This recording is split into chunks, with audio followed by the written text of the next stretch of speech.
And that moment when you talked about that there is a book there talking about Indians in Gallipoli, and then what was that moment for you? And then what led to, that moment happening and that eureka moment happening for you? Actually, it happened very early. That when I first started to work at the War Memorial in 1980, I was already interested in British India. And so I looked into the documents catalogue, the archives, and discovered that there was a memoir by an officer called Arthur Ferguson, who was one of the battery commanders of the Indian Mountain Artillery on Gallipoli.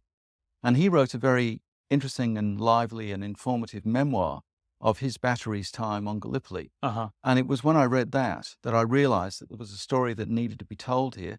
I actually wrote an article and published it, I think, in 1981.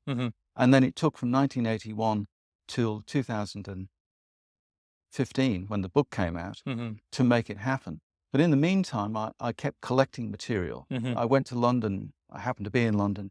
And in the National Archives, there's the war diaries of the Indian units. So I photographed them and collected stuff along the way. So when it came that I was able to, I had the time and the energy and the resources to write the story, I already had a lot of material gathered up. But the decision to write the book or to research the story happened very early. Wow. And when did the book started being constructing? So in the early 80s, you started getting the first hint of it. But when did you start constructing your, what you say is the storyline? Yeah. That happened soon after I started at UNSW Canberra in 2013. I'd already had a relationship with a publisher in Britain called Hellion.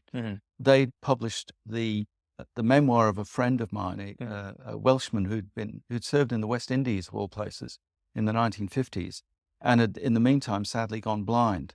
So I'd helped to transcribe and get his memoir published, and Hellion published it. So I already had a connection with a publisher in Britain that was interested in Indian military history, because the publisher at Hellion was very interested in British India.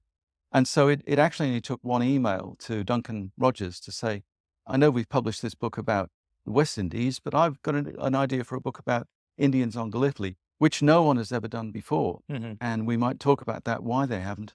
But Duncan was very receptive. And so it came together magically, because I got the job at UNSW as a research professor. I didn't have any other responsibilities. I had the research facilities of the university, and I had a publisher who was actually very interested in the subject. Wow.